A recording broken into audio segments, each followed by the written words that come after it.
evening. It's Wednesday.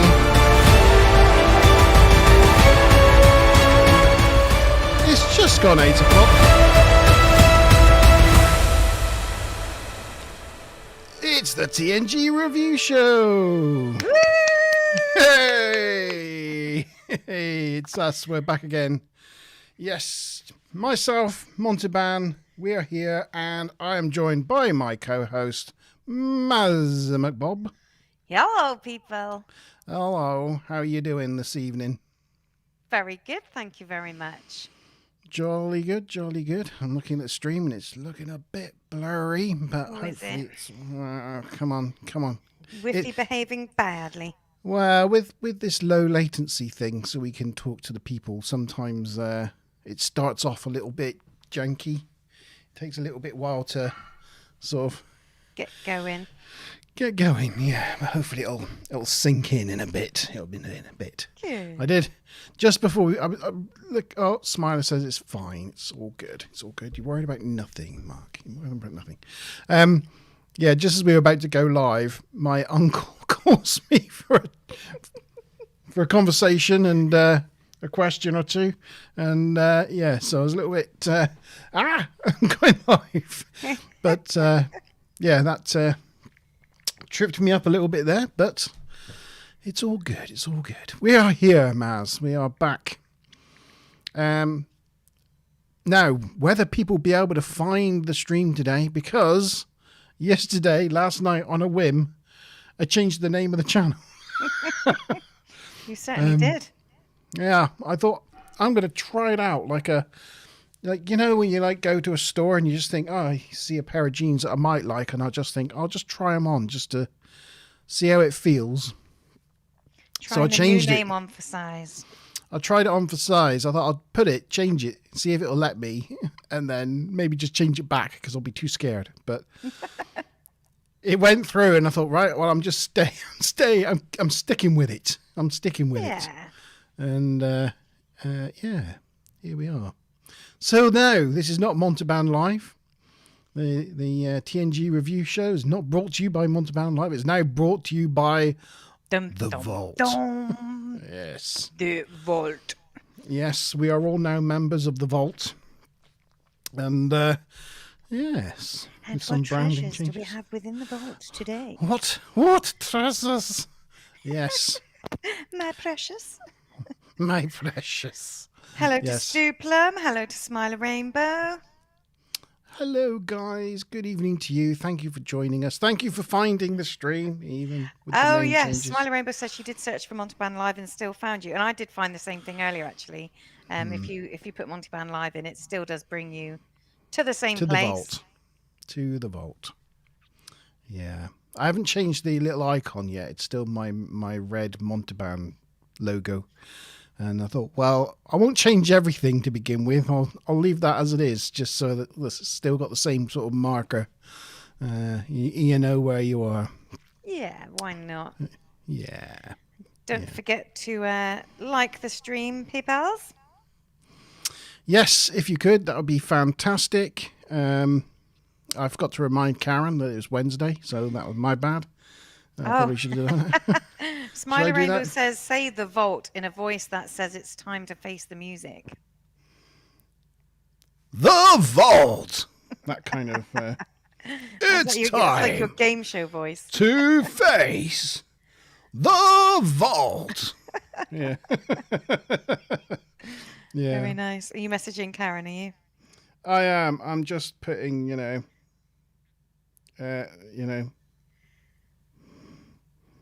Goodo.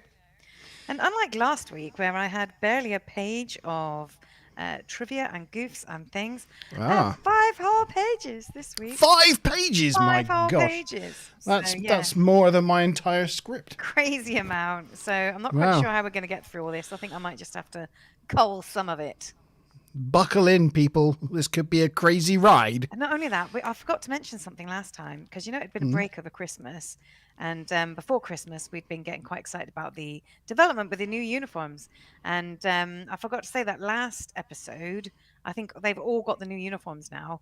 So yes, Yes, none of those weirdy little scene ones left. So I'm not yeah. sure if we specifically mentioned that last time or not. No, we actually mentioned it the episode before last. Oh, I right. think it was the Okay. first episode. I must Yeah, have forgotten because it was so long yeah, ago. yeah. I think it was the final one before Ah, Christmas. right. We transitioned over That's to, all right then. and we were sad because there'd be no more uniform talk. Now the uniforms were settled, but You may be surprised. you've managed to prolong that. And there's more uniform talk later. So Oh, is there? yeah. Oh, well, there we go. More uniform talk.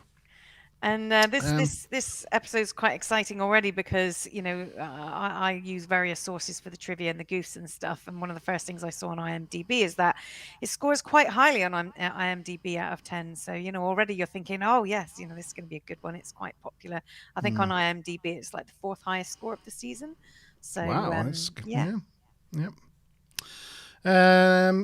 So we got gin. We have gin this evening. We do. And Misty Isle, pink.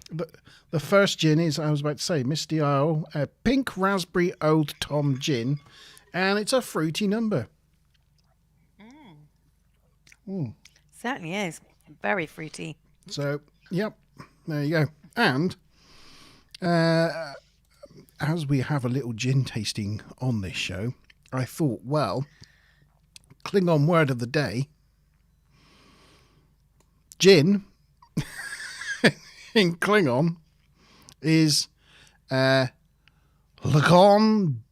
Duch. Lagon Duch. Lagon Duch is gin. So Lagon Duch. I didn't think they would have gin. I thought that would be too, too specific. Well, I don't know. I mean, they like prune juice, so. Well, Worf does. I mean, I don't know about the rest of them. It's the drink of a warrior. Yeah. Yeah. So, has anybody else come on since we've been chatting away? Not that I've seen. No, not I've seen. Okay. Well, we're gonna have to just start and hope that people come and join. Mickey usually joins after his gym sesh.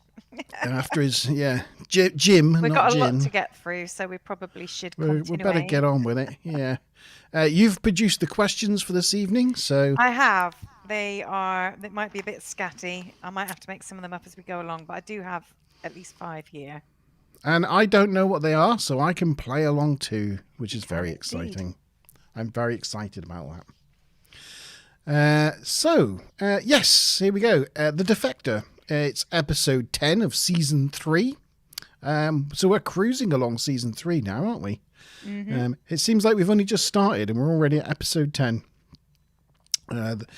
The description of the episode is: the Enterprise grants asylum to a defector from the Romulan Empire who claims to have vital information concerning a renewed Romulan offensive against the Federation.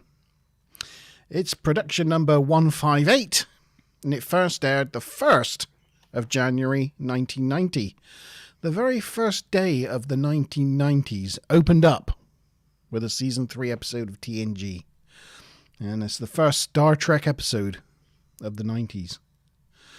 It's the 57th episode to be both produced and released, and is written by Ronald D. Moore,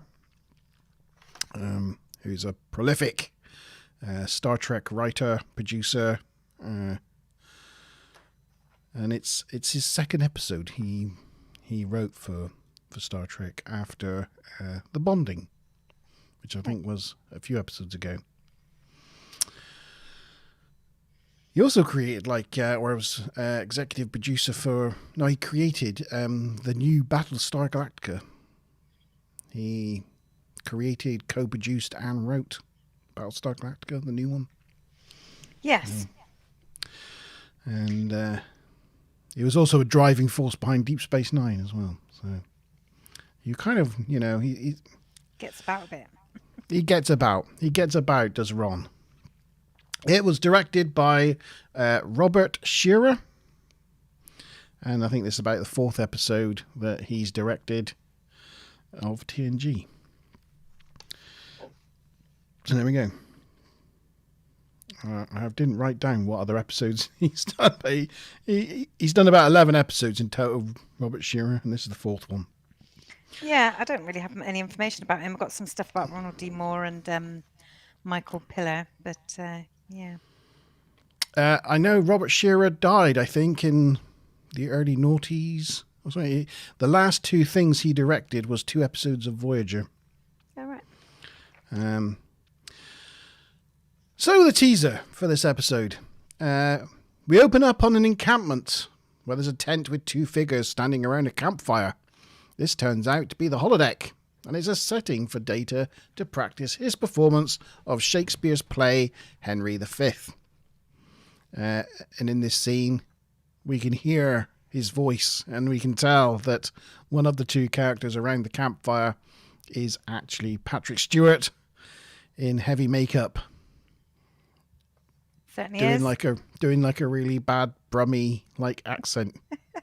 But you can barely tell what he's saying. It's like, what? I'll do it. What? Yeah. Yeah. So, and obviously, not that it is that interesting, but the only person of that initial scene that was credited was Bates, the other character. But Patrick Stewart and Data get credited, and Brent Spiner get credited anyway as their main characters, aren't they? And you probably have this in your book of notes that you've got in front of you. Mm-hmm. But I believe that whole Shakespeare scene at the beginning wasn't meant to be a Shakespeare scene originally. Yeah, they did have. It was going to be Sherlock Holmes, but I don't know if you remember. We mentioned previously that there was some sort of court case about the use of Sherlock Holmes stories and such like. So that had to be replaced for legal reasons. So obviously Patrick Stewart suggested this. Being a Shakespearean actor, and even within this first scene, Data says that he took inspiration from various other actors and mentioned Branagh, who was actually somebody that Patrick Stewart had appeared alongside in various sort of things in Hamlet and such like, and Henry V. So yeah. I just remembered pictures. I said to myself in my head, pictures. I thought pictures. Yes. Captain Picard is watching from the edge of the clearing and applauds Data's performance by clapping in a weird way. He kind of like he's watching on, and he kind of claps. Bravo. I'm going to adopt that way of clapping from now on. I'm just going to clap like that. So when we're at the pantomime on Friday, I'm going to be like that. Nice. Posh clapping. When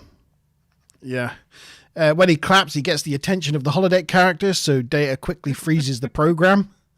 So that leaves me questioning, were the safeties on? Does Data go in the holodeck with the safeties off? Because he's like, I'm an android. I can take it. I don't need them. Maybe. Didn't realise. Yeah, I don't know. Good evening, Karen. Welcome on board the good ship TNG review show. And the good ship. A thespian clap, Smiley Rainbow says. Yes, very true. Thespian clap, yes. He's got the claps. Yes. So Data tells him he's studying the performance of many different actors, as you just said a moment ago, and lists some of them. But Picard reminds him it's about studying the human condition by embracing Shakespeare. He must discover it on his own and not by imitating others. It's a bit like the conversation they had a little while ago when he was learning to play the violin. Exactly that. Kind of a rehash of that concept.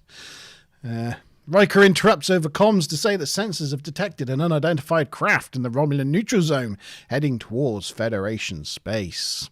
Stuplum says he's not getting chat.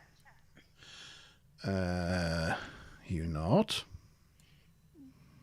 I can see it on the screen there. I don't know why. Try and go out of YouTube and come back in again, Stu. I don't know why he's not. Yeah, he should try be. Go out and come back in again. Sorry, continue, Monty. Yes, keep us posted on your. If anybody else is having problems with chat, please let us know, or you can't see it, or I can see or chat, whatever. no probs. Yes. Yeah. Riker's he's a ship heading towards Federation space. On leaving the holodeck, Data is confused as to why the king would choose to pass as a commoner. Shouldn't he be leading as king? But Picard points out that it tells you a lot about the man and how he wants to be with his men on the eve of battle. Data asks if he's ready to schedule a performance for the crew, but Picard thinks he shouldn't rush it. In other words, no, Data, Yahoo, chatter, checky. All right, Stu Plum, he's worked out his issues. Got it. He's back on board. He was hanging off the back of the ship for a minute, but he's clambered back on. And, On the bridge, they get hailed by the Romulan ship, who says he's requesting asylum as he's being pursued. So they put it on the main screen, and they see a Romulan scout ship being chased down by a Romulan warbird. Dun, dun, dun, dun. And that was the end of the teaser. Anything about the Enterprise? Yes. The model was the 4-foot version. Yeah. It's the first use, I think. I believe is it the first use of the 4-foot version of the original Enterprise. model being 6 feet long, and they've made it smaller but more detailed. That sort of seems a bit counterintuitive, really. Well, the whole of the original one, the 6-foot one, is very smooth, and in this one they really etched out they call it the Aztec patination. All that sort of like. I've actually got some pictures to demonstrate. Well, you might have some comparisons. The other thing that they added in specifically. Do you know? What they added in to the new one, a number of subtle changes, including the addition of a row of windows on the leading edge of the saucer to match the location of 10 forward. Yes. So kind of put 10 forward in, because obviously it's become quite a regular occurrence, people in 10 forward, as they are in this episode, actually.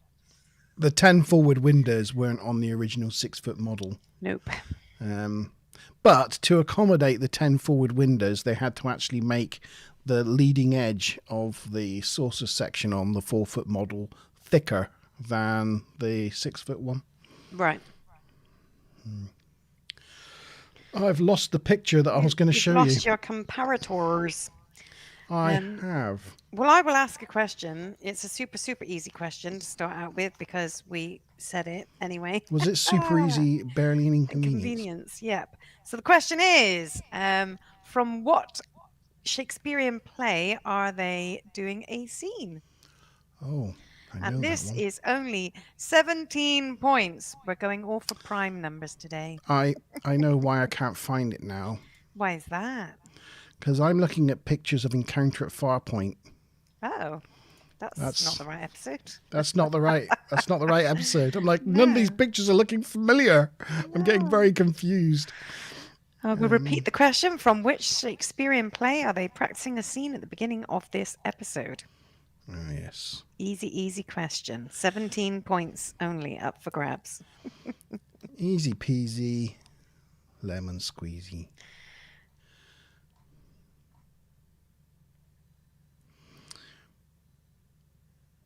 Well. Smiley Rainbow says, what Shakespearean play were they displaying when Picard was dressed up as a brummie? Yeah, that's the one. Yep. Share. Here we go. Here's my phone. Thank you for that. So it's not a very good picture, but this is a picture of the warp nacelle. Yeah, it's a bird's eye view of the nacelle. That's the 6-foot model Enterprise. And you see, it's very smooth and very grey. And then if we look at a picture of the nacelle from the 4-foot model, you can see this patination on it. Yeah. This is what they call the Aztec patterns, and you can see it on the neck here. But there's a lot more detail, a lot more ridges and detail in the Enterprise, and also to help fit the wiring and things in, they had to make everything. All the thin bits are all a little more stocky. So the saucer section is a little more stocky because of 10 forward, but then the pylons go into the warp nacelles are a little more stocky to fit all the wiring and that in. So if you look at this shot of the 6-foot model from season 1, it looks like the 6-foot model. And whilst the dimensions of the Enterprise haven't really changed that much, when you come to see the same angle with the 4-foot model, you can see that it just looks slightly stockier. You can see you can actually see like a flat line where the edge of the saucer section is, and you can just see the arms just look that little thicker, and it just makes the Enterprise just look a little bit more beefy. I love this shot, by the way, but we'll see this later on. But it's just great. These are new models of the Klingon warbirds as well. They got a lot more windows and things. They're a lot more detailed themselves. And also, although we haven't got that far yet, the Romulan scout ship is the other new model. So there are 3 new studio models in this episode. Yeah, this thing here. This is a new model. It's a pretty cool looking like shuttle Romulan scout ship. It's very cool. You do like a Romulan vessel, don't you? I do love a Romulan vessel. You know, it gets me all excited. There it is. That's what comes up on the view screen where we see the scout ship flying away from the chasing Romulan warbird. Yep. Very cool. So, did we have any answers? We've only got one answer so far. Stu Plum says Henry VI. Any more? Kaz, smile at Monty Ban. You haven't answered Monty. Do you want me to just ask you the question? I don't think I should say because I think I know because I just said it a minute ago because I researched it. But the thing is, you did say you're not on the scoreboard yet. You do want to get on the scoreboard, and you did want to play. The fact that you have notes is always going to be a small issue, right? Well, I'm going to say Henry V. That's what I'm saying. Now, I could be wrong. I could have. Karen says Midsummer Night's Dream. I could have researched it wrong. Could be Hamlet. Could be something else. Could be. Is Smiler going to play today or just ask the questions, do you think? I think she's just asking, not answering. She's just asking, yeah. Shall we give our answers for the first one then? Go on then. So first question, to be fair, I did think it was quite an easy one, and we've had 3 different answers. It was indeed Henry V. Hey! Not Henry VIII. Henry VIII by yum. So Monty Ban gets 17 points, and nobody else gets anything. I think actually, sorry, everybody. Stu Plum said Henry VI, but he did say Henry VI, not Henry V. No, should we give him half points? You can't really divide 17 in half, but it was very close. It's only an eye out. Well, I'm leaving the whole points debacle up to you this evening. I'll give you a half point and round down, so that would be 8 points for Stu Plum, 17 for Monty Ban. Sorry, Kaz. Better luck next question. Yeah. Okay, so Act 1.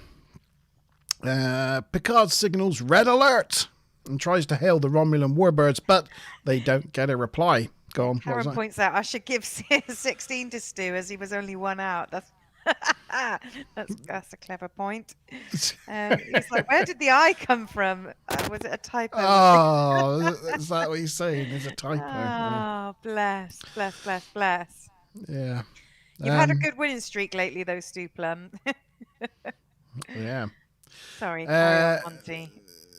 Yeah, no, the scout ship did reply, though, to the hail, and Picard tells him that they're heading to intercept them. The scout ship then reaches the Federation space, so the Enterprise extends the shield around it. Picard's about to give the Warbird a warning, because they're now in Federation space, but the Warbird just turns around and buggers off back to the neutral zone. Now, I don't know how, but as it does so, it cloaks, and then Worf tracks it through the neutral zone and tells everybody it's heading back to Romulus. How did he do that when it cloaked? Has Worf got a magic sensor that we don't know about? As he... yeah, I mean, that's come up as a, bit of a goof in that you're not supposed to be able to track something when it's cloaked. So, yeah.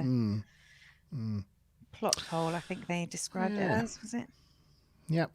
Yeah. So they beam the survivor of the scout ship on board, and in the transporter room, he asks to see the captain immediately. Riker says, well, let's get you checked out by medical first, but the Romulan says he doesn't have time for that. He has information that's vital to their very survival. He meets the senior staff in the observation lounge and tells them that he is a lowly logistics officer, and that the new Romulan leaders, still smarting from the humiliating defeat of the Battle of Cheron, have disregarded the Treaty of Olgaron and set up a base in Nirvana 3. Now, there's a lot to unpack from that statement. So, first off, we'll go to the Battle of Cheron. And not knowing what that was, I looked that up first. And so that's the battle that the Federation won, that ended the Romulan, or the Earth, the Terrans won, that ended the Earth Romulan war. But what it did do is that battle brought together the humans, the Vulcans, the Andorians, and the Tellarites. And from the result of that battle, they formed the Federation. That was the catalyst. That was the catalyst that formed the Federation. So there you go. Is that what happened in Enterprise? Yep, that's all referenced. The Battle of Cheron is referenced in Enterprise and all that malarkey. That's good. But it all stems from what he said in this episode. So this episode is what established the lore, and then Enterprise and all those other things carried it forward. The Treaty of Olgaron is the treaty between the Federation and Romulan that established the neutral zone. It gives them a buffer, and it was established because the Romulans sent a fleet of warbirds to capture some Federation colonies, but something went wrong, and the warbirds ended up smashing into the colonies at warp and killing hundreds of thousands of people. And from the result of that catastrophe, that's what brought them together and established the neutral zone, and that's the Treaty of Olgaron. Not Alderon, Olgaron. So there you go. Very cool. So Riker is suspicious, as he says. Oh yes, they're in the observation lounge. I was like, where are we? Oh yes, we're in the observation. And Riker's suspicious. So the Romulan says that the Federation. Oh no, sorry. What am I talking about? I don't know what I'm talking about sometimes. I don't know what you're talking about. Oh, Riker's suspicious and says, what, the Federation sensors monitoring the neutral zone just missed this base? And the Romulan tells him that yes, it must have done. Because within 2 days, a fleet of Romulan warbirds will be in striking distance of 15 Federation sectors, which is a bad thing. He wants the Federation to destroy the base and end the threat immediately. And Picard's like, okay, but let's take a look at your injuries and sort you out with some quarters first. And the confused Romulans like, and no doubt you're going to want to ask me some further questions. And Picard's like, yep, no doubt. And so he leaves the observation lounge under the guard of Worf. The rest of the senior staff stay behind and discuss the situation. Riker thinks he's a plant to draw the Enterprise into the neutral zone, which is not a bad suggestion from Riker. Geordi thinks that at least they can take a look at the scout ship and learn something. Picard orders Riker and Troy to conduct the interrogation, which is, I don't know why they didn't have Troy in the observation lounge initially. That would have been pretty useful if you had a telepath on board. I wonder if he's actually telling the truth. That might have been a crucial point. Yep. Data wants to observe the interrogation because he's all into observing the humans at the moment. But Picard says no, he wants to keep him on the bridge. And then the scout ship blows up. Boom. Just like Kaboom bidet. Kaboom. It's like right there on his shoulder, isn't it? It just goes boom. Yeah, it just goes boom in the middle of a sentence. Boom. Yeah. So Riker goes to sickbay to question Romulan, and he confirms that yes, he set the auto-destruct system as, what do you think, he's a traitor or something? I'm no traitor.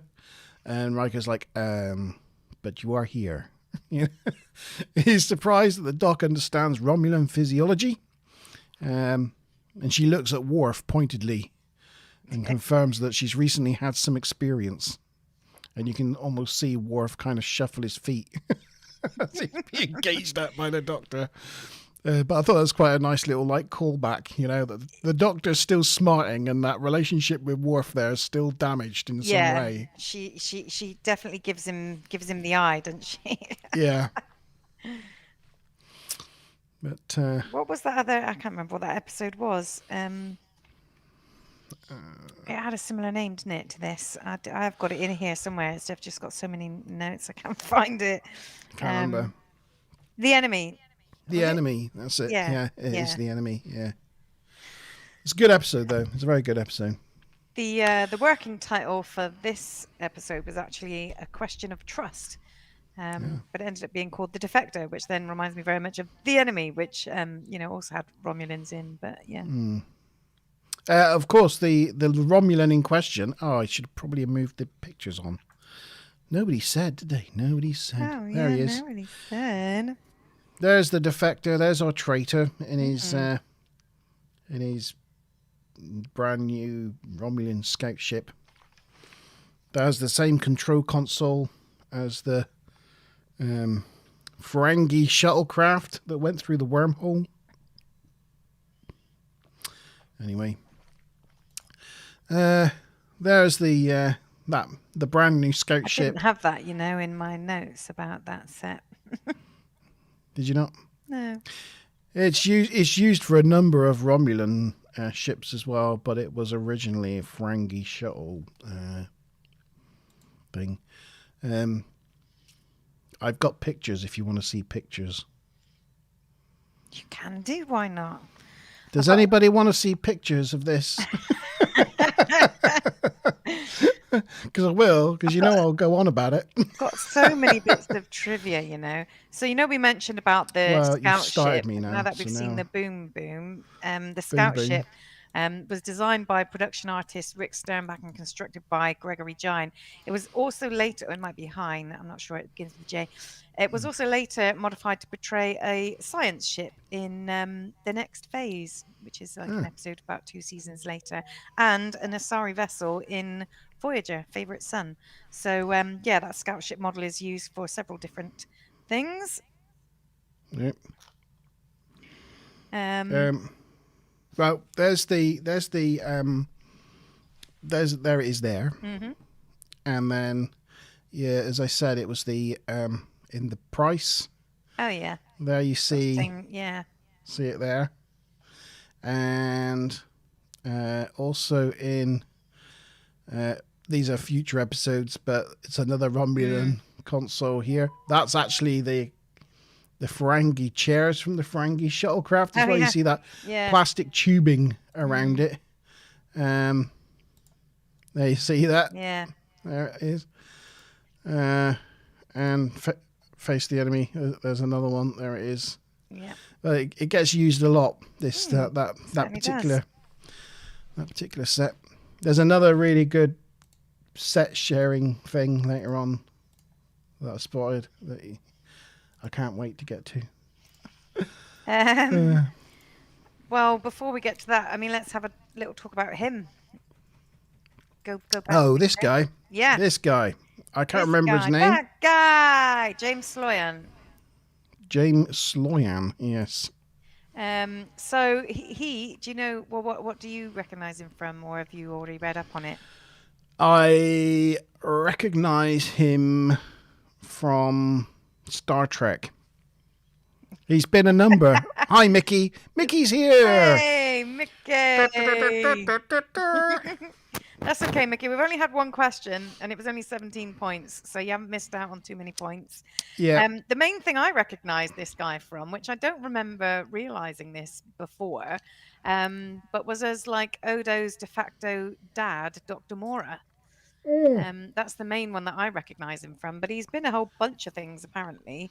I knew he'd been a lot of different like aliens and things, but I was like thinking there's one character that he's in like multiple episodes where he's a bigger character and I couldn't remember what it was. But, and he's in it a few times, isn't he? He's like Odo's dad. It's like the doctor that Odo kind of based his whole look off of. As Kimitar, a future Alexander Rashenko in Firstborn, plays a title character in Voyager Jetrel, and is obviously Dr. Mora in several episodes like The Alternate and The Begotten of Deep Space Nine. So, yeah, a few different characters. But I don't remember noticing that when I've watched this in the past.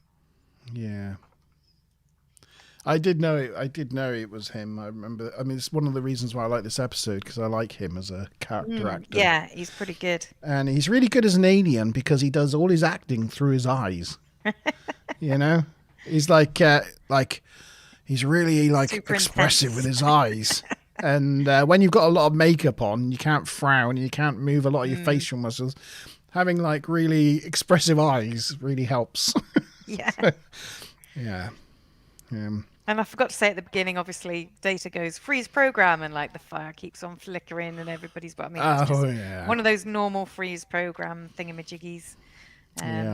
And also early on, so in The Enemy, they had a conversation with the Romulan ship that was 6 hours away. But in this one, they said it's too far out of range for a visual conversation. And yet in the next sort of few minutes, it's close enough for them to put the shields around. So their whole thing of distances and how far you can communicate, even how far you can transport and how far Troy's, powers were, all that sort of stuff seems really inconsistent from episode to episode. Bless them. Yeah. So we've had that. We've had the shuttle blow up, and here we go. We'll stay here for a minute. Oh no, we won't. We'll go back. So have we got to the next act yet? I haven't done my question. No, we haven't. We haven't got there. We're not there. We're not there yet. So Riker goes to sickbay. Oh, did I say that? Oh yes, I did, because she looked at Worf, and we talked about that whole back experience of the Doc and Worf, and that made me think. Actually, sorry, I'm going off on another one now. I know we took a mick out of it a lot in the last season, but I did like Dr. Pulaski a lot more now, watching this through again years later, than I did before. I always kind of... Her Bruce nature overshadowed the fact that she was kind of really good at her job. Yeah, but even like her brusque nature in that's kind of more refreshing now, knowing how kind of cutesy the rest of the TNG cast are. It kind of throws a nice little kind of bit of grittiness in there that you need, a bit of a McCoy. Mickey made the point at the time that she was a bit more like McCoy. And, yeah, she was, definite bones kind of cookie cutter. I think, but yeah, now Beverly's back. She's just so kind of, I don't know. I'm just thinking, they should have kept Pulaski. But it's just me. I just don't like change, It was interesting because on the Facebook group this week, it was like nominate your favorite Doctor Day or something. And so there was a lot of talk about, Crusher versus. And a lot of people were saying like Bashir with his genetically enhancedness, and he cured like all kinds of different plagues on different planets and stuff. And Bev did nothing. and and then there was, the holographic Doctor. He did all sorts of things, on Voyager, and they were like, "What did Beverly ever actually do?" And somebody was like, "Well, there was that time when she was trapped in the cave, and she told Picard to see if a root tasted bitter or not." It's like that's what people could come up with as to what Bev actually did. Oh yes, well she broke her leg, didn't she? I mean, they were being sarcastic when they said that, but yeah, the general consensus was, compared to all the other Doctors, she really didn't do that much or cure that much. That was interesting. Didn't do anything massively heroic. I mean, we'll see as we go through these seasons, but she just stands in sickbay, waves her little lipstick over people, and that's it. That's all she ever does. She's kind of an unrequited love interest for the captain, and that's sort of it, really. She's just she's a plot device for a male character rather than being. But I mean, then again, this is typical Star Trek, isn't it? She female character doesn't get written as well as all the male Doctors in the other series. Smiler Rainbow reckons David Tennant's the best Doctor. Oh.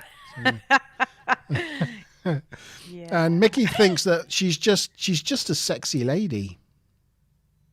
But then he goes on to tell Karen that he has a beer, so maybe he's got the beer goggles on already, and that kind of explains everything. I think she's quite an attractive older lady. There's nothing wrong compared to Pulaski, anyway. Well, that's true. But then again, she was a babe in her day as well.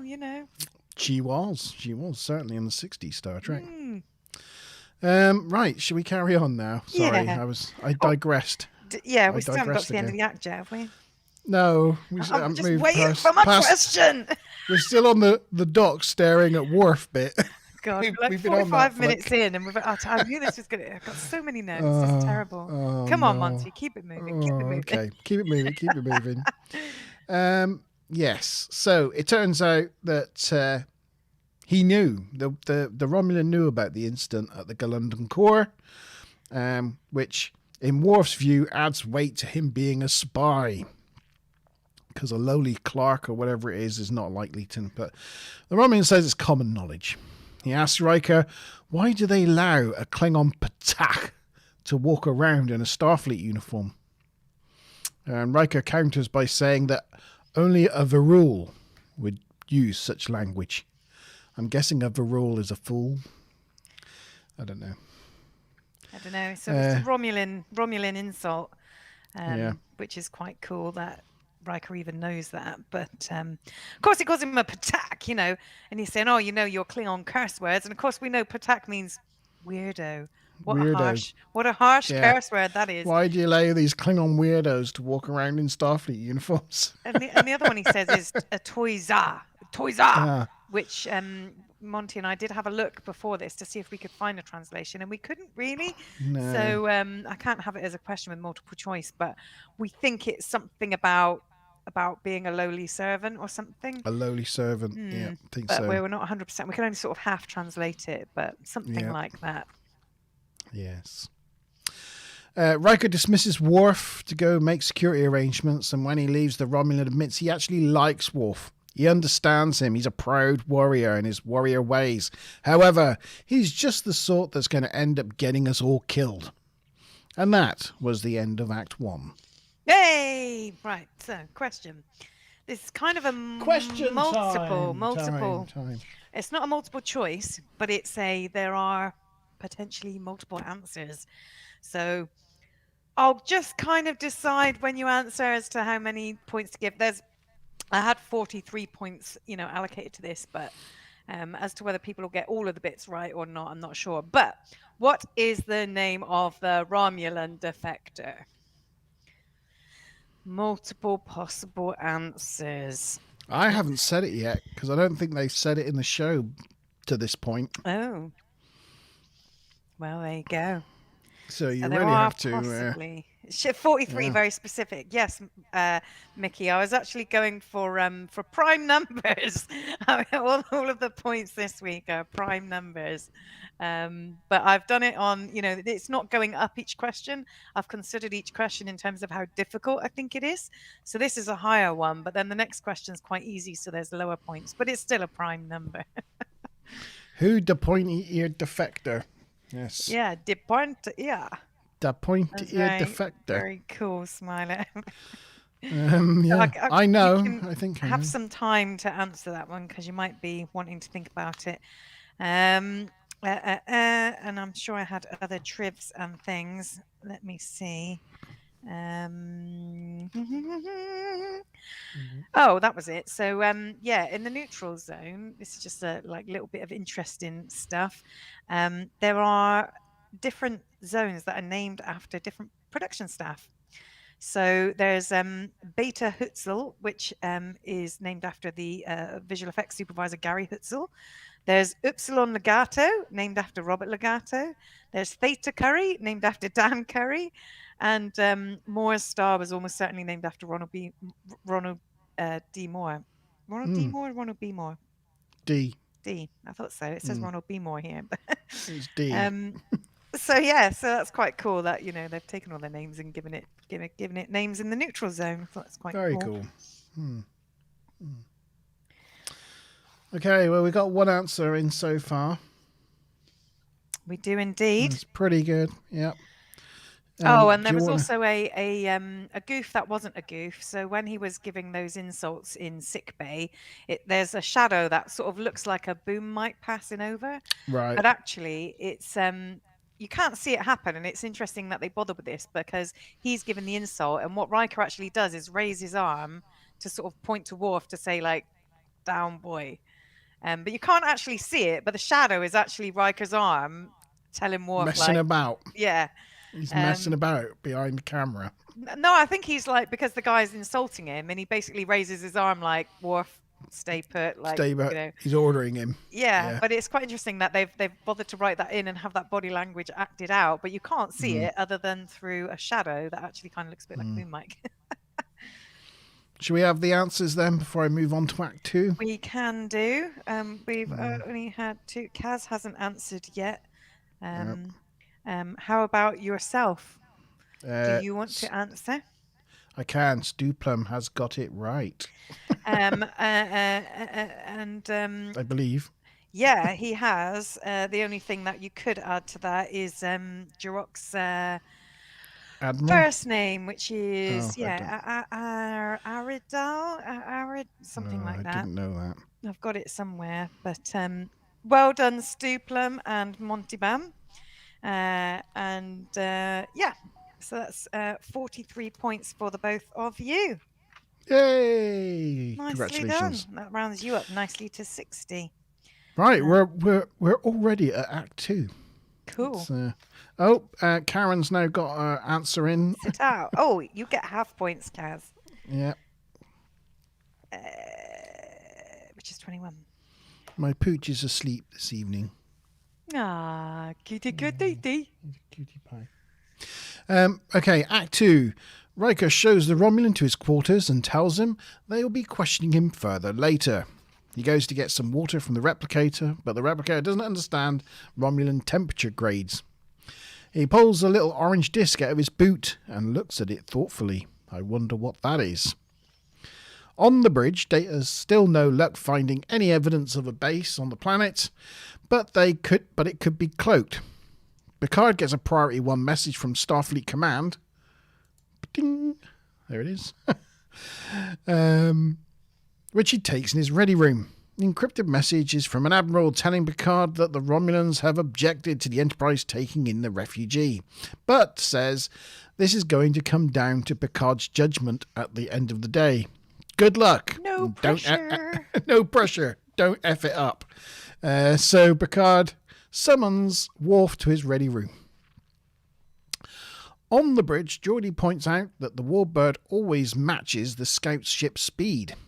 It chooses not to catch up with it or intercept it, which looks a bit sus.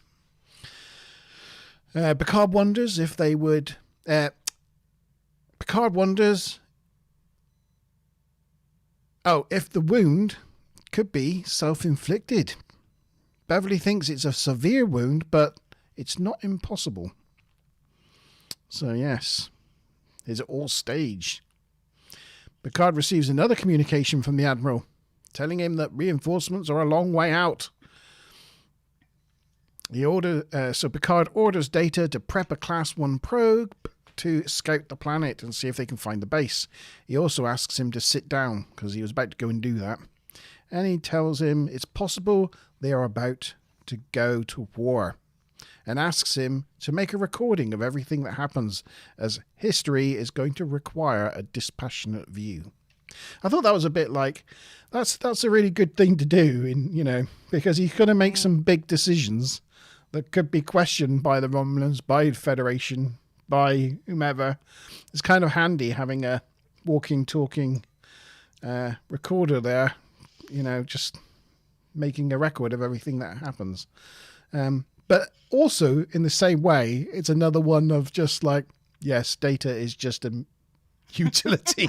He's just a machine. He's just there for Picard's personal, use.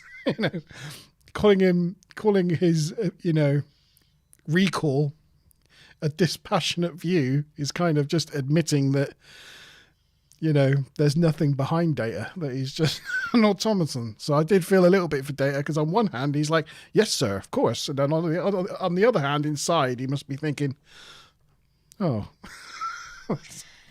And anyway. one of the reasons for that scene was also to then echo the start, right? So he said, if these men do not die, well, it would be black matter for the king who led them to it. So he's quoting from Shakespeare again, basically. So it's quite nice that although it was a later decision to not put Sherlock Holmes in, to have it be Shakespeare, they carried on that theme throughout the episode, and had it echoed multiple times throughout.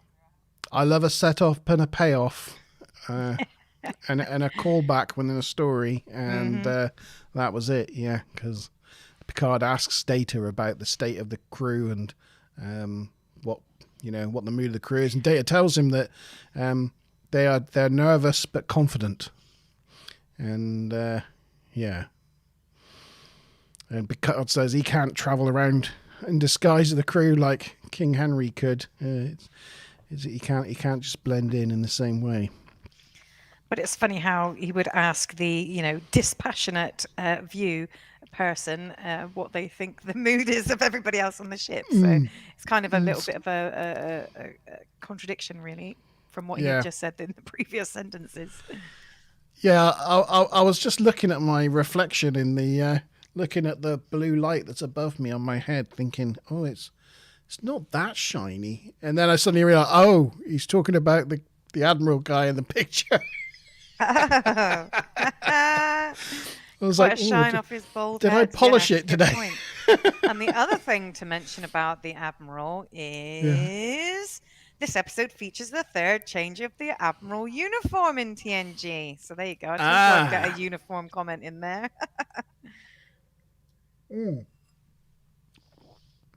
Yeah, and I think this, like their uniforms, I think this uniform sticks around for a little bit as the Admiral uniform. It does look, though, that this particular uniform was maybe about 3 sizes too big for this guy. It does, yeah. He doesn't really fill out those shoulders, or anyway. Yes, Shakespeare.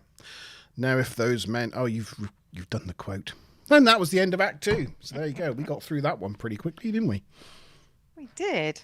Is there a question time? Probably a question then, isn't there? Let's see. What one do we have next? This is an easy question. So only 29 points. And it's multiple choice. So... good luck, Smiler. This priority, it's not long-winded multiple choice, but this priority signal thingy here coming through from Starfleet Command. What is the priority code that Picard uses? Is it Alpha, Beta, Gamma, or Delta? Easy question, huh? Monty's like, I don't bloody know. I did that. I didn't write that one down. Hey, well, maybe not such an easy question then. Wow. The Smiler says code. She's broke the question down to the very essence Code. Of question. Alpha, Beta, Gamma, or Delta? A, B, C, or D. Yeah, basically. Very good. Smiler. Very good. That's made me laugh. What else have we got here? I mean, I could ask for any bonus points if you. Well, I'll ask you, Monty. Do you know what the admiral's name is? Admiral Akbar. Nope. That's from Star Wars. Yeah, I know. It's Starfleet Admiral Hayden, and apparently this is one of 2 appearances of this actor, John Hancock. He's in the following season in The Wounded. Yeah.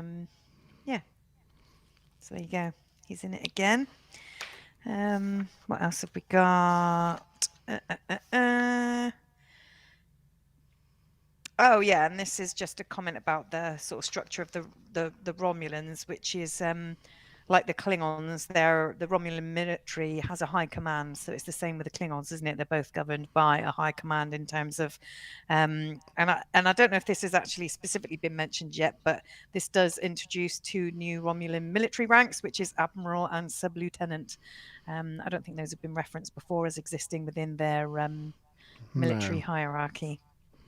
They've had like Centurions and yes, like sort of Romanesque kind of ranks.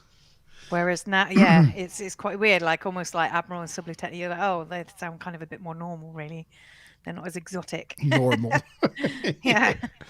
Yeah. Well, we've got a C and we've got a B. So just in the interest of being different, I'm going to go D.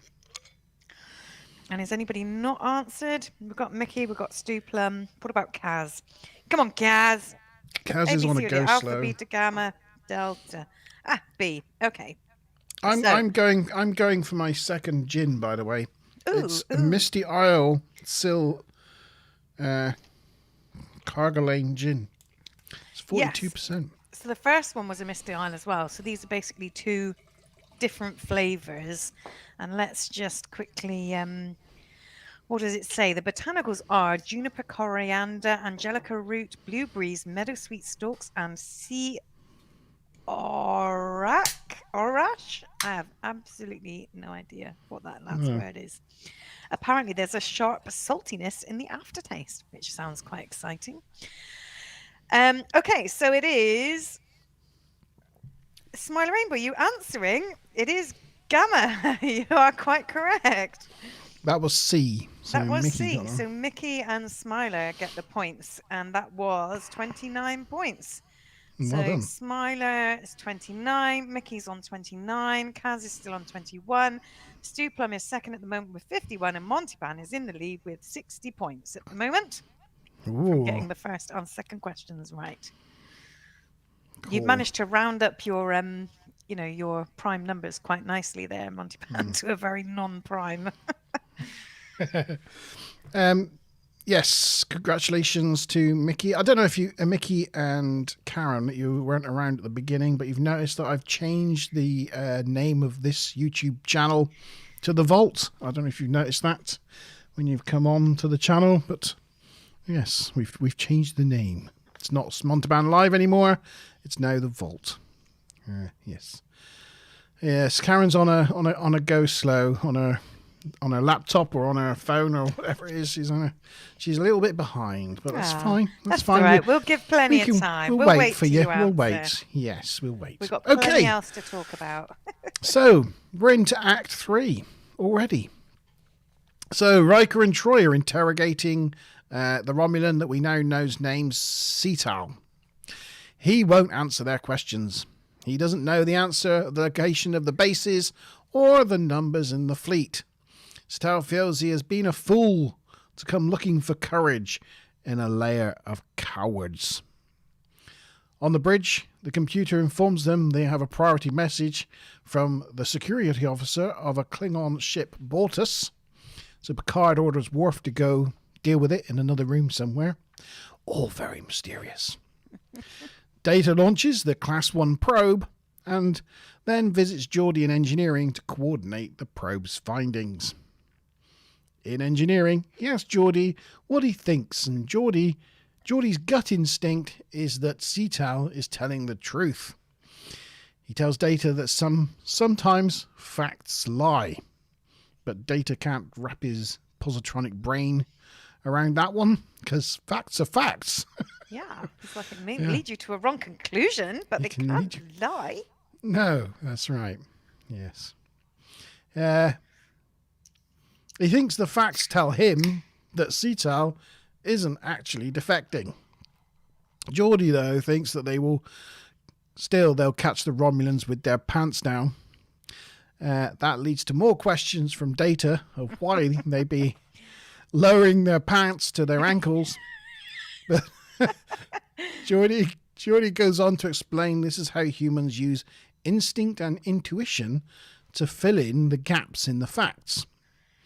Facts will get you so far, but, the rest is instinct and intuition. Data's like, oh, I get that now. So what do you do if you don't have instinct and intuition? Poor Data. Poor Data. I do feel sorry for him.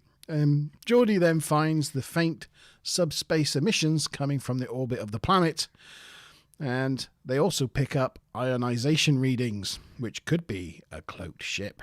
Could be, or it could be absolutely nothing. Probably not really relevant or related, but Bortas, of course, is the name of a main character in the Orville. Yeah, I wonder if that obviously a lot of the Orville was inspired by Star Trek, so I'm guessing that's where that name was inspired from. 100%, that's where his name came from. Yeah. Because his kind of race is kind of based sort of like they're kind of Klingon-esque. Got lumpy heads. They got lumpy heads and they're kind of warriors. Grumpy disposition. Yeah. They're just all male. Well, they're supposedly all male, even though they're not really. Which is it's just so good. I can't wait for the next series of Orville's. March, apparently. We've got a couple of months away now. That's so close. Yes. Very cool. And, you had Troy leading an interrogation here, which, I know that it makes sense to have somebody that can detect if somebody's lying as running an interrogation, but she doesn't seem like the hard-edged interrogator type, It just seems a little bit odd to see her in that kind of a position. She's a counselor, she's a counselor. She's not an interrogator. It just seems a bit strange. To be fair, these guys look scarier than Troy looks. They all look scary. Look at them. Yeah. I'm wondering what they're looking at. Because the shot's taken slightly higher than their eye lines. So they're not looking at you. They're looking slightly below you. It's like they're looking at, down there and judging. Yeah. It's like if you had that as a picture on a urinal, there's no way you could go for a wee. I can't do it. Anyway, I don't know why my brain went there. About Cheron. On that whole sort of interrogation-y bit, like apparently there were more interrogation scenes, but they were a bit long and they got cut. So yeah, that was like a bit of a chunk out of the middle that was actually cut because they sort of felt like the middle had gone a bit soft and flat and there was too much talking. So yeah. I have a set thing. Ooh, what a comparison. I have a set thing. This is the set thing. I said I had a set thing later on. I was excited. Yeah. I was excited because I spotted this and found it. I'm excited. Here we go. You might remember from the last episode, I shown this picture, or one very similar to it, because we're talking about this control panel here. Just before, sorry, I just need to interrupt you just to clarify something for Smiler. So, Mickey, it was about the renaming of the channel to The Vault. Mickey said, yep, I heard that last night via the BBC News breaking story. And Smiler's going, what's that about? BBC breaking news? I don't know what's going on. So it was about the name change to The Vault. And speaking of The Vault, G-Star has just chimed in with an answer to a previous question of A. So hi, G-Star. Hey. Nice that you're here. We're a little bit beyond that question now. So, click your live button. But yeah. Cool. Before you go, give us a score. Yeah. Yeah. If you're gonna go, before you go, give us your score. Yeah. And last week, did we get one off him from last week? I think he gave. All right. I think Okay. he Cool. gave us one last week. Good. Good. I think. Just check. So, you see this picture here. Yeah. We discussed this picture, or one very similar to it, last week. This is Star Trek V, The Final Frontier, and this control panel was in the. Oh yes. The bridge. It was a background thing in the bridge of the Gatherer's command ship. Yes, he scored last week. He scored it a 7. Yes. Good. So this thing here, but we've got the same picture up this week, because this week we're talking about the back panels of this Klingon transporter pad. And if you look at those back panels there and you see the stripes and the circles, Maz is not even looking or paying any attention to them. Like, why am I People bothering? messaging Really? on Facebook. Sorry. The back panels, like with Back the laser panels. effect. Look, and then you look at the interrogation room they're in. Oh yeah. And there we go. This is like the Klingon transporter pad from Star Trek V. So there you go. And it reminds me of that, the thing with the Klingon pain sticks and those pillars that we had in the last week's episode as well. How they were used as the back wall for quite a few different scenes and stuff. Very cool. Yep. So I just wanted to show you that. There you go. I'm happy now. I've done it. I think that's my last bit of set trivia. So in 10 forward, Data's watching Sital drink, which leads Sital to think he has never seen a Romulan before, but Data says you'd be wrong. He's actually trying to ascertain what his guts tell him about Sital. Then Sital realizes that this is Data, the famous android, and he tells Data that there are cyberneticists on Romulus that would love to get their hands on him. Data says that doesn't sound very appealing. Yeah, he doesn't say that would love to talk to you or we'd love to get their hands on you. That smacks of they want to kind of dismantle you, right? Steer your work. That's the general feeling that yes. Sital tells Data that he came here at 10 forward to look at the stars to give him comfort, but he's not found any comfort in them because they're not his stars. So Sital's feeling homesick. He left his home and his family to help save them, but it's all gone wrong. Data tells him that he is correct. He will probably never return home. And Sital's like, the cold reaction of an android. And that gives Data an idea. He takes Sital down to the holodeck and shows him Romulus. So I'm guessing Romulans don't have holodecks then, because he was very shocked at the sight of Romulus before him. Yeah. And I mean, I don't know how big Romulus is, but Data happened to take him to somewhere that he actually knew. Seems like a bit of a coincidence. A coinky-dink. It was the Valley of, I can't remember. The Valley something of or another. He asked Data to turn it off though, because this is no longer his home, and when it's turned off you see the black and yellow squares of the holodeck. He says, now this is my home. So I thought, he's living in a holodeck. The Valley of Chula, sorry, that's what it was. There you go, the Valley of Chula. Could be a question in a minute. It's you then not, demands. wouldn't have given it's it away. not. It's not. But it could have been. He then demands a meeting with Picard, and with a dramatic zoom into his face, he says, "Tell him that Admiral Jirok wants to see him." Dun, dun, dun, dun. And that was the end of Act 3. Very, very good. Does that mean it's question time? Oh, question time. So this one was actually mentioned earlier, was not directly mentioned in the last one. And I think it's, I don't know, maybe it's slightly higher. Should we make it 37 points? Is that a prime? A whole 37 points. Yeah. And there's actually G-Star would never approve of these high levels of points. Maybe I'll make it more, actually. Should we make it 59? That's still a prime. Yay! 59 points. Okay. So where is this supposed Romulan base? So there's both a name and a number. So, we'll consider half points if you only get one or the other. but where is this supposed Romulan base where they sent the probe earlier to check out, and they found those the signals and things? So yeah, answers in chat. I've got some comments in Facebook as well. Just a couple of people saying, one was saying that this was, the favourite episode, and that Wow. the standoff, is amazing as well towards the end. Definitely like a kind of a, what do you call it, Cuban Missile Crisis / Mexican standoff / what have you. So yeah, really, really good. Total checkmate, as another person has put. So there's lots of good feedback. One person even gave it 10 out of 10 on Facebook. So yeah, lots of positive feedback on this episode on Facebook. I think that was Ronald D. Moore's take on it when he wrote it. It was based on the Cuban Missile Crisis.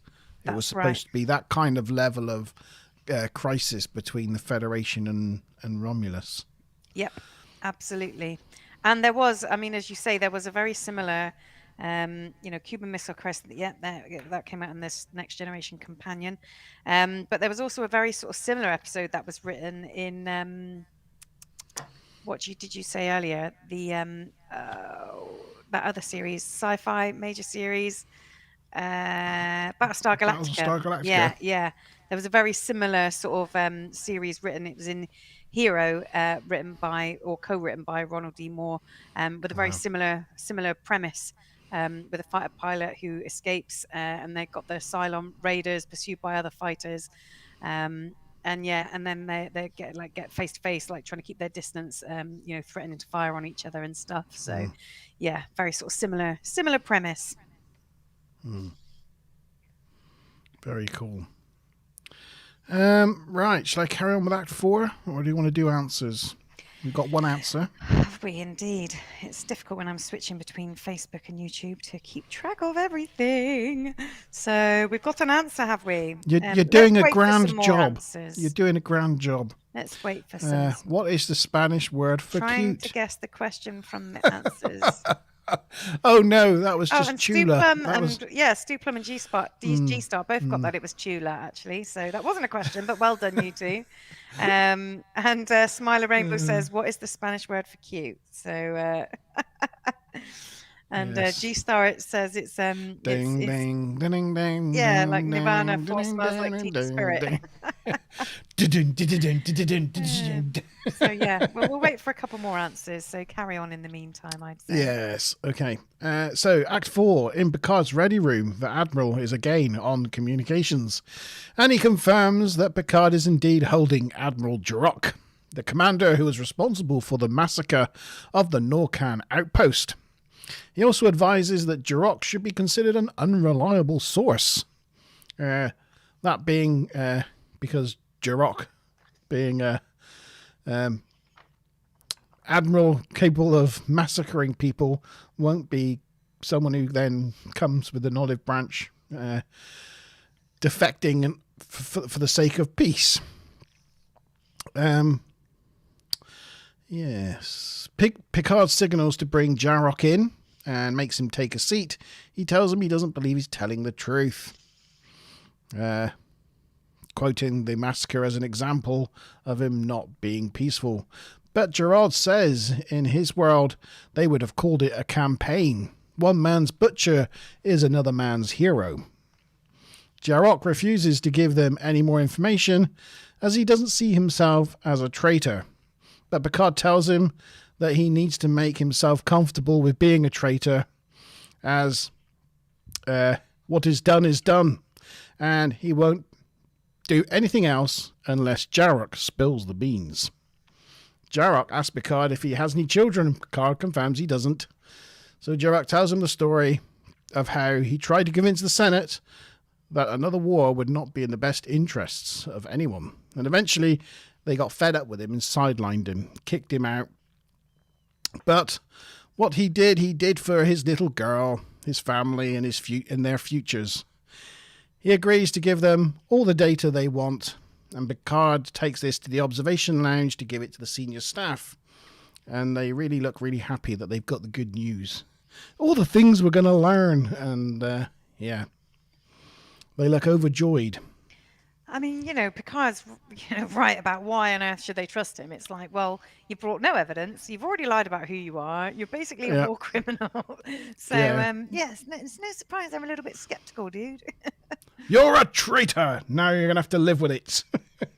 Own it. Own it. Own it. Yeah.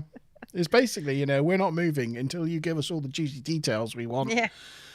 Everything you sacrificed is for nothing because we're not doing anything. So he's got him. He's got him by the short and curlies, and so he gives in the end and gives him everything he wants. Oh, this is a smooth gin. It's nice, isn't it? Yeah, it's very nice. So then they go off and set course for Nelvana 3. Ah, there we go. You didn't actually answer though, did you? So you Well, don't get I any knew points Stu now. Plum was right. I already knew Stu Plum what was it right. G-Star said Nirvana 4, which was close. We hadn't had G-Star with them on the points board yet, which we can now do. And what did I say? 59 points for that one, didn't I? So that's 59 points for Stu Plum, which puts him on 110. G-Star gets half points rounded down, which is 28. That's correct, yep. 29 even. Sorry. And nobody else got it right. I don't think. Nope. So, yeah, Well done, Stu stays Plum. on 29, 29, 21, 60, and 110. He's on it. Plum. He is on a roll. He's on it. So, Act 5. No. Yes?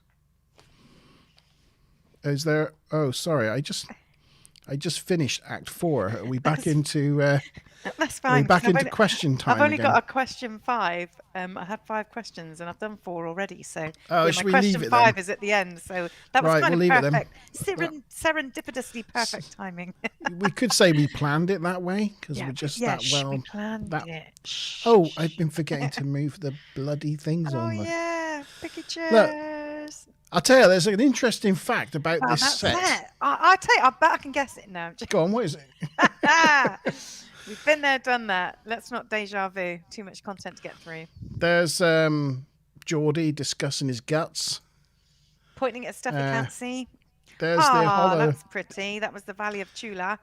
Not I Spanish know it well. for cute. Like, what's the chance of picking a place on a whole planet that somebody knows well? And there's Picard telling him he's a traitor and he's just got to own his position. Right, let's leave it there because then we're into Act 5, this is probably the Act 5 picture. They enter the neutral zone in direct violation of the Treaty of Olgaron. There is nothing on sensors as they approach Nelvana 3. Picard says they feel like custard and the 7th Cavalry arriving at the Little Bighorn. Who doesn't? Who doesn't feel that way sometimes? They arrive, but there's nothing there. No life forms, no power sources, nothing. Jared is brought to the bridge, and he looks confused, as we can see in that picture. Picard brings up the possibility that just maybe, they fed misinformation to him because they knew he was dissatisfied with the regime, so they decided to test his loyalty. But he's like, no, not possible. So they think, well, but you've got this, like, you can almost see this dawning realization on his face at the same time. Of utter dread, yes. So they think it's a good idea maybe to get the hell out of there. So they take the Enterprise to do a 180, but then 2 Romulan warbirds decloak and start firing upon them. Picard realizes, though, that the shots are just a tap on the shoulder. And they receive a hail from the lead ship. It's Commander Tomahawk, who we know from a few episodes ago. The enemy. And also Andreas Katsulas, who we know very, very well, playing one of the best sci-fi characters of all time as G'Kar in Babylon 5. G'Kar. Amazing character. Yes. Yeah, and he does a real good job of playing this Romulan. He's just his disdain from Picard kind of oozes out of the view screen. And he does. He tells them it's this time they've made the aggressive move across the neutral zone, and he claims that all they've been doing is studying Nelvana for archaeological purposes. Picard's like, well, if that's the case, then we'll just be off. But Tomalak says, nope, you're not going anywhere until I get an apology.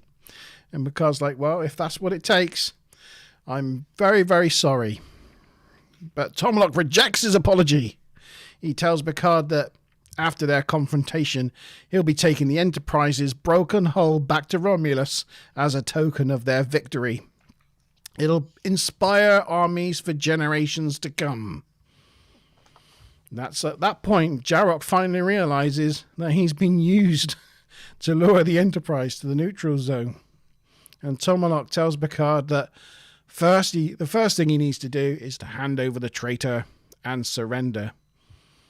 But Picard's like, what if I don't? And Tomalak's like, that's exactly what I expect you to do. He gives Picard 30 seconds to decide, but Picard's like, I don't even need 1 second. He says, are you prepared to die? And Picard tells him his crew are prepared to lay down their lives, but is he ready to lay down his own? He then signals to Worf, who uncloaks 3 Klingon birds of prey, which looked massive in that shot. I don't know if this shot's on this. Yeah, that was listed as a bit of a thing. Oh, there you go. The birds of prey appear as large in size as the Enterprise. They've previously been shown as being much smaller than that. So, they are, maybe it's like perspective. I don't know, but the Romulan Warbird's supposed to be a lot larger than the Enterprise D. Mm-hmm. So that's obviously at some distance. And then the bird of prey you can see is behind the Romulan Warbird. But I mean, it should be tiny, but it's massive. Anyway, whoever did this shot didn't quite get the perspective of the size of birds of prey. It's a cool looking shot. Anyway, you got Federation, Romulan, and Klingons all in the same shot in a Star Trek Next Generation episode. So, Teenage Mark was Teenage Montalban was very happy. And yes. This was, that whole sort of Mexican standoff sort of thing that we were talking about. That's what this was, right? Everybody's got guns pointing at everybody.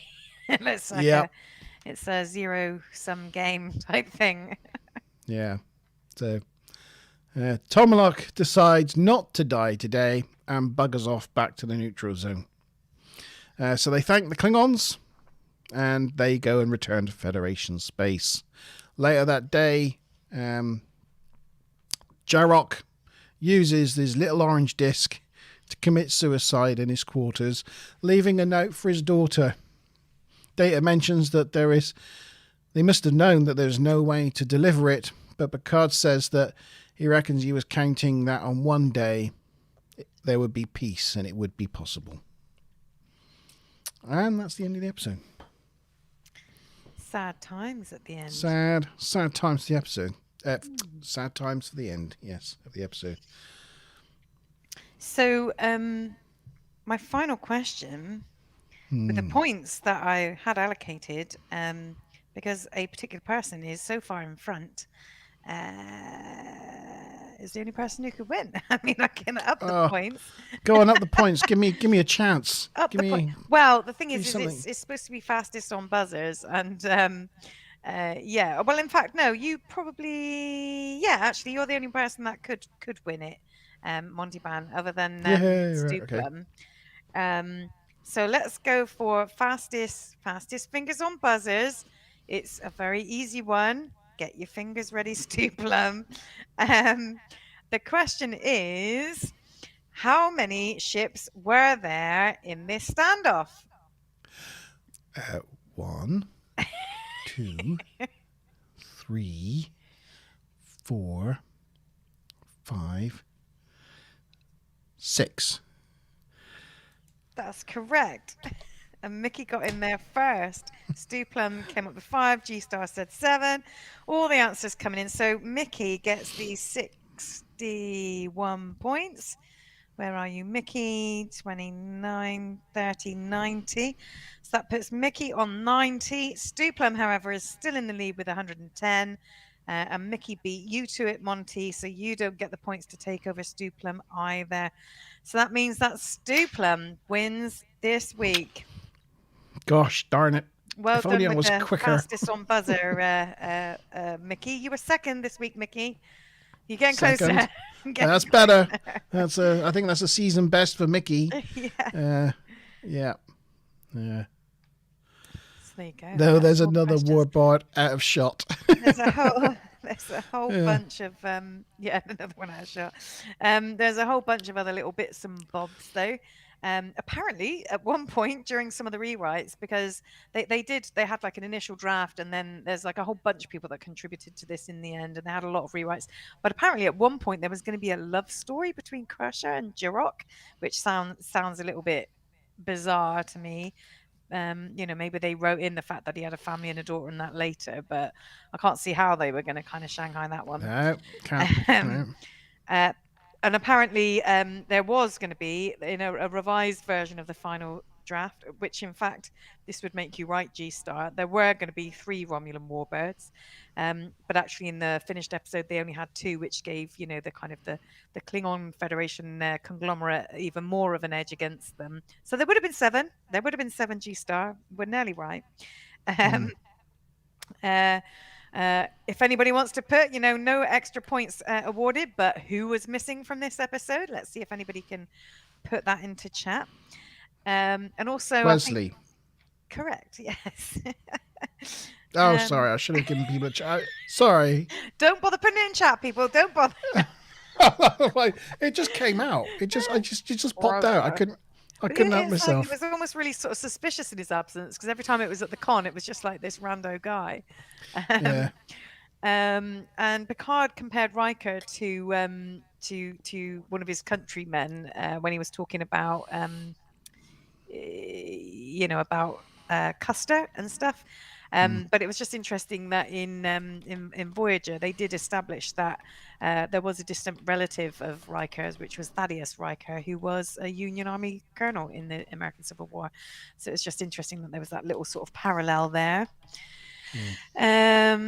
What else? Andreas Katsulas. I mean, we just mentioned that he's a great actor, great sci-fi actor, and he is in 2 more episodes as Tomalok, but they're not as this is his last kind of real appearance. The next ones are where he's part of an illusion or part of an alternate timeline, but he never actually features in it again as in for reals in this kind of timeline. On towards that last scene there where they were all on the bridge, there was a boom mic swinging around, which was visible in the black shiny in the panels in the background. Panels. Yeah, you could just see it going back and forth. It's a bit of an error there. It's always in those black plexiglass panels. It must be so hard with reflections to deal with that kind of thing. They should have made it all matte. I think that's about it for my remaining bits and bobs. I thought G-Star with his 7. I thought G-Star with his 7 might be counting Enterprise D as 2 ships, because you got the saucer section and the primary star drive, you see. So technically it's 2. So, he's being clever. Andrew Semple's joined us and said, "Why complain that Wesley was missing?" We're not complaining. We're not complaining. No. We're just seeing if anyone noticed. That's all. Not a complaint. No.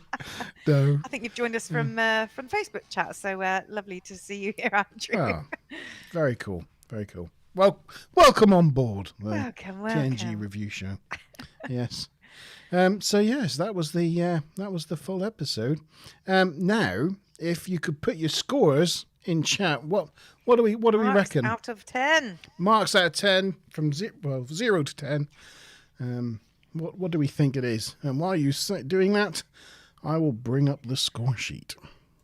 I did ask on Facebook for marks out of 10, and only one person gave their marks out of 10, and they said 10 out of 10 for me. Everybody else sort of, generally had favourable things, but nobody else actually gave it marks out of 10, just generally commented about the episode. What's our highest scoring episode so far? Do we know? So we've got an 8 there, and that was Who Watches the Watchers has come out on Survivors. top so far. Yeah. Oh yeah, sorry. Who Watches the Watchers? I just can't see without my glasses on. Okay, then. So Stuplum says 8. 8. It'll be interesting to see what G-Star says as he gets added to our average. Are we going to go for hours? Let's go for it, shall we? Go for it. G-Star's a 7. This is me. I'm going for it. Ready? 3, 2, 1. Ta-da! I went big, didn't I? I had to go big. Go big or go home. Well, actually, on IMDb, it scores 8.5. So if you average out our 2 scores, we match IMDb. So there you go. See, Andrew's right. Andrew gives it a 9. Well done, Andrew. Yep. What did Stuplum? G-Star sorry, G-Star says 7. 7. G-Star So that said actually 7. averages it out to an 8. So that makes it so far the joint highest. It is the joint highest. Who watches the Watchers? I have to say, I think personally for me, it's a better episode than Who Watches the Watchers. I just think I can't remember what's his name. That guy that played the Romulan. Somebody Moylan. What's his name? I just think he's so expressive. He is great. Yeah, and you're right. He just sells his roles and his scenes so well that I just enjoy watching him, and that way as well as having Jakar come back as Tomalok, you know, and that showdown between him and Picard, where you know he's almost mad because he's just so happy that he's got Picard right where he wants him finally, you know. James Sloyan. James Sloyan, that's it. And yeah, all along Picard's just cool as a cucumber because he's got that sort of ace in his pocket. I just really enjoyed that. Tom Locke's overacting. Oh, what? No. Yeah, well, that I was going to say, you were saying that you liked the fact that he was so expressive with his face and stuff, and that kind of like made it in a way. You know, Andrew's saying it involves most of the main factions, which is quite interesting because, as you pointed out earlier, Monty Barnett, they echoed the Battle of, what was it? The Battle of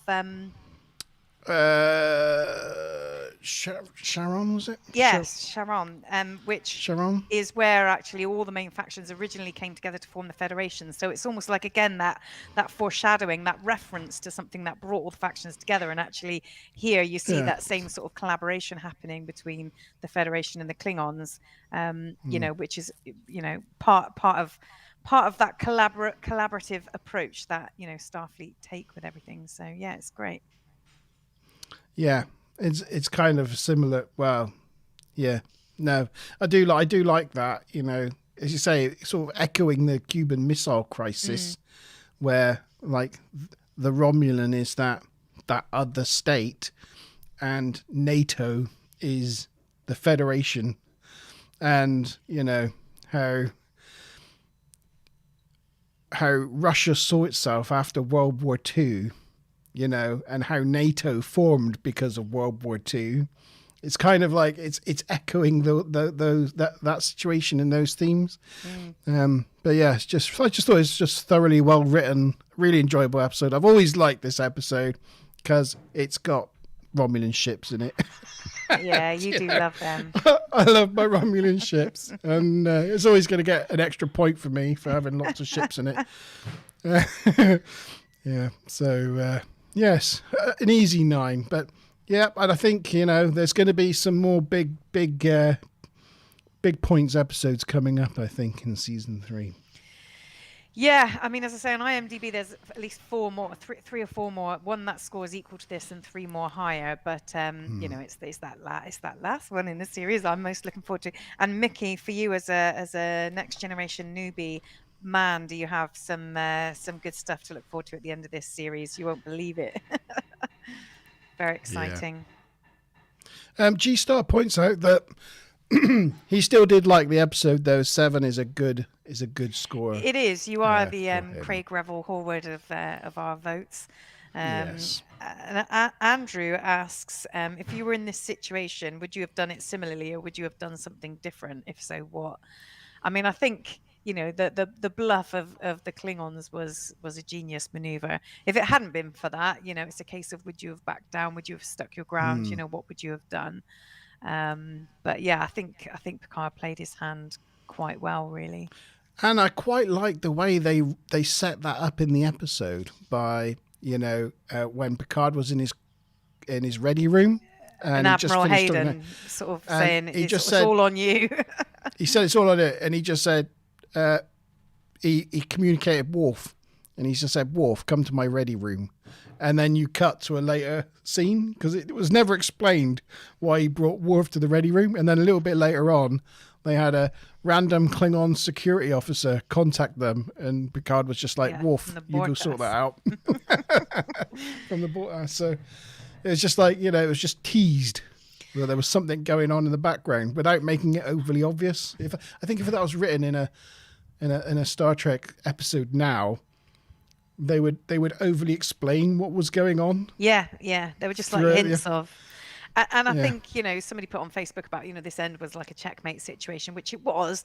And that's what you see is Picard was like, right, well, I'm going to put this, this piece here, this piece here.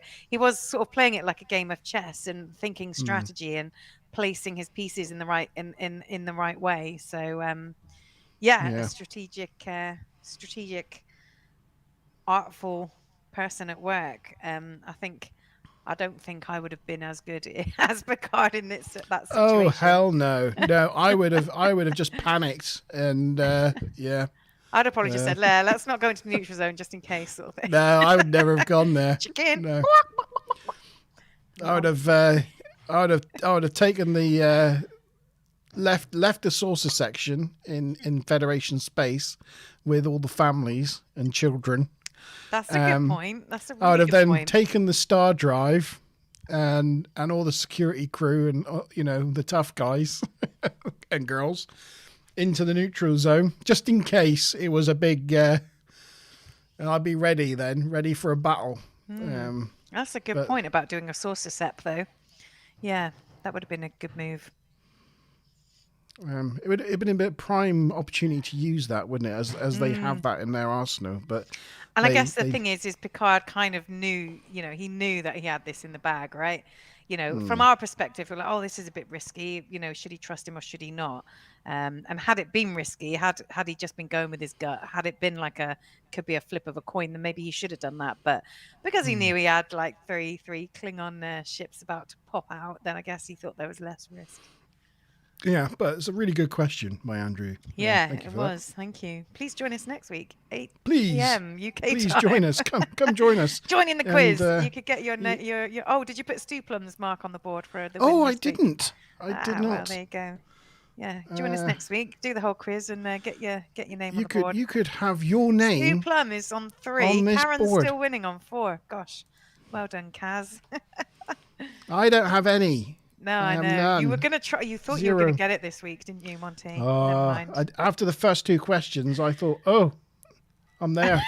I thought I was celebrating in my head too early. Yeah. So there we go. Next week's episode. Oh, another question. Do you describe Romulans as space fascists? I don't think so. I guess maybe it was your sort of, comparison to like Russians or I don't know. we against the Cuba Missile Crisis, I guess. But no, I wouldn't say Russia was that either. But I don't think so. They're angry Vulcans. Yeah. I do find it's interesting that they need a bit of logic in their lives, right? Yeah, it's interesting how we only see Romulans through all this, and then suddenly in which one is it? Star Trek 10, Nemesis. We see the Remans, I think, for the first time. Yeah. I don't think Remans come up in any of Star Trek up to Star Trek 10. Yeah. But and never again since that I'm aware of either. No, even through role Tom Hardy played in that though. Yeah. But even with Romulus blowing up and Romulans being scattered throughout the galaxy, like what happened to the poor Remans? That's what I want to know. Yeah. Yeah. Justice for Remans, that's what I say. Yes. What was I doing? Oh, yes. So next week, next week's episode is The Hunted. The 11th episode of season 3. What that is off the top of my head. That's what will be. The Hunted. I'm trying to remember. I'm not trying to remember. I'm trying to Google it. It's like I hear that and I just think of that DS9 episode with that guy who was hunted, the one who came from through the wormhole. I'll read you the little blurb.